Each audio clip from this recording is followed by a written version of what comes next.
మీ business గురించి మా ఛానల్లో ప్రమోట్ చేయించుకోవాలనుకుంటున్నారా? Contact us 8247743841. If you want to promote your shop business in a channel, you can call me to above number. బుల్లితెరపై lady anchor అంటే సుమ. తనకు పోటీగా ఇంకా ఏ యాంకర్ లేదని ప్రేక్షకులు అంటుంటారు. అలాంటి సుమ కెరియర్ పెళ్ళైన తర్వాతే ప్రారంభమైంది. నటుడు రాజీవ్ కనకాలను పెళ్లి చేసుకొని తెలుగింటి కోడలిగా సెటిల్ అయిపోయింది. వారిద్దరూ పెళ్లి చేసుకొని 25 ఏళ్లుగా పైగానే అయింది. సుమ రాజు ఎప్పుడు యానివర్సరీ లేదా బర్త్డేలు మర్చిపోలేదు. అయితే సుమని ఓ సందర్భంలో రాజీవ్ కనకాల ప్రపోజ్ చేసిన రోజు ఎప్పుడు అని అంటే 1995 మేలో అని చెప్పుకొచ్చింది. 30 ఏళ్ళు ఎలా భరించావో అనగా అదే ఇప్పుడు ఆలోచిస్తున్నా అంటూ రాజు జోకేశారు. ఏ సినిమాలకు వెళ్ళాలి అని ఇప్పటికీ గొడవ పడతారని బయటపెట్టింది సుమ. పెళ్ళైన మొదట్లో వైరస్, దయ్యాలు, భూతాలు లాంటి సినిమాలకు తీసుకెళ్లేవాడు. నేను ప్రెగ్నెంట్గా ఉన్నాను, ఇలాంటి సినిమాలు అన్నీ చూస్తావేంటి అని గొడవపడ్డాను అని రివీల్ చేసింది. రాజీవ్ 5 నిమిషాల్లో వచ్చేస్తున్నానని చాలాసార్లు అబద్ధం చెప్పడాన్ని సుమ చెప్పుకొచ్చింది. పార్ట్నర్కు తెలియకుండా ఫోన్ చేశారా అని అడగ్గా సుమ అవును అనే సమాధానం ఇచ్చింది. దానికి రాజు షాక్ అయ్యారు. ఎప్పుడు అని అడగ్గా 10 ఏళ్ల క్రితం అని చెప్పింది. ఇలాంటి విషయాలన్నింటినీ కూడా ఇటీవల ఓ యూట్యూబ్ ఛానల్ ద్వారా బయటపెట్టింది. ఇక సుమ తెలుగు అమ్మాయి కాకపోయినా పక్కింటి అమ్మాయిలా తెలుగు ప్రేక్షకుల అందరితో ఎంతో బాగా కలిసిపోయింది. దాదాపు 2 దశాబ్దాలుగా బుల్లితెరని ఏలుతూ తెలుగు ప్రజల మనసు దోచుకుంది.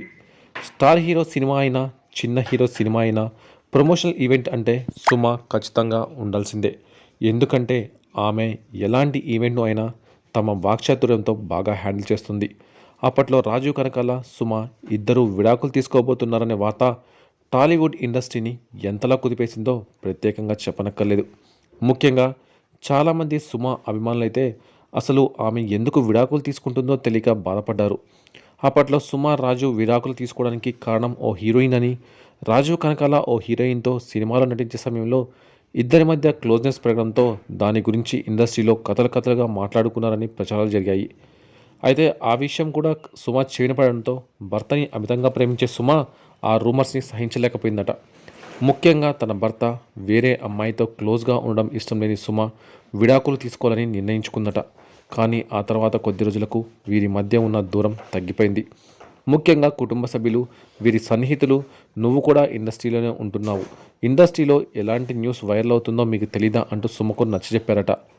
అయితే ఓ సమయంలో విడాకులు కూడా తీసుకోవాలనుకున్నప్పటికీ పిల్లల భవిష్యత్తును దృష్టిలో పెట్టుకొని మళ్ళీ వాటిని పక్కకు పెట్టి భార్యాభర్తలుగా కలిసి ఉంటున్నామని సుమ ఓ ఇంటర్వ్యూలో చెప్పింది.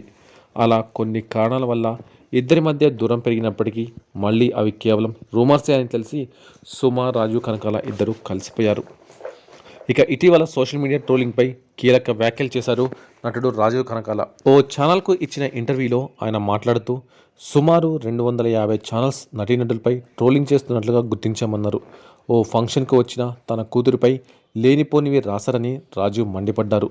తాను ఓ యూట్యూబ్ ఛానల్కు ఇంటర్వ్యూ ఇస్తే వాళ్ళు బాగా ఎడిట్ చేసి పబ్లిష్ చేశారని, అయితే సదర్ ఛానల్ అనుబంధ మరో సబ్ ఛానల్ తన వీడియోను ముక్కలుగా కట్ చేసి షార్ట్స్ పెట్టిందని ఆయన తెలిపారు.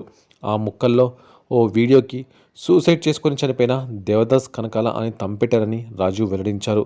ఆ ఇంటర్వ్యూలో మా నాన్న సూసైడ్ చేసుకునే పరిస్థితులు వచ్చాయని ఒక మాట చెప్పినందుకు దాన్ని బేస్ చేసుకొని ఫేక్ న్యూస్ వైరల్ చేశారని, ఆ తంబు చూడగానే తనకు ఎక్కడో కాలిందన్నారు.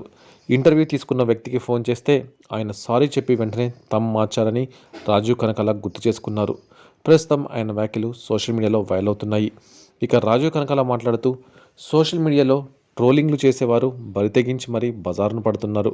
ఒకళ్ళకన్నా మరొకరు పోటాపోటీగా ఫలానా హీరోయిన్ వ్యక్తిగత జీవితాల వరకు వెళ్ళి చివరకు వారి కుటుంబ సభ్యులను సైతం బయటకు లాగుతున్నారు.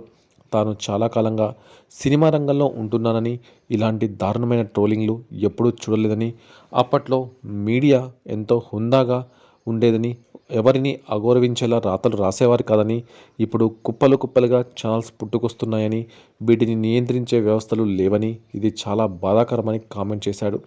మా అసోసియేషన్ సభ్యులంతా ఒక కుటుంబంలో జీవిస్తున్నామని రాజీవ్ కనకాల అన్నారు. ఎవరికి ఆపద వచ్చినా, సమస్యలు ఎదురైనా సమిష్టిగా వాటిని ఎదుర్కొంటామని రాజీవ్ కనకాల అన్నారు. కాగా వీరిచ్చిన కంప్లైంట్కు స్పందనగా డీజీపీ అటువంటి ట్రోలింగ్లకు పాల్పడేవారిని కఠినంగా శిక్షిస్తామని హామీ ఇచ్చినట్టుగా కూడా రాజీవ్ కనకాల ఓ ఇంటర్వ్యూలో తెలియజేశారు. అంతేకాకుండా నేను వేరే వారితో ఎఫ్ఐఆర్ పెట్టుకున్నట్లు ఎన్నో వార్తలు రాశారు. అవన్నీ ఫేక్ వార్తలు. మేమిద్దరం విడాకులు తీసుకునే పరిస్థితి అస్సలు రాదు. మేమిద్దరం ఒకరినొకరం చాలా అర్థం చేసుకొని సంతోషంగా ఉంటున్నాము. ఇకనైనా ఇలాంటి ఫేక్ న్యూస్లు రాయకండి అని రాజీవ్ కనకాల రిక్వెస్ట్ చేశారు.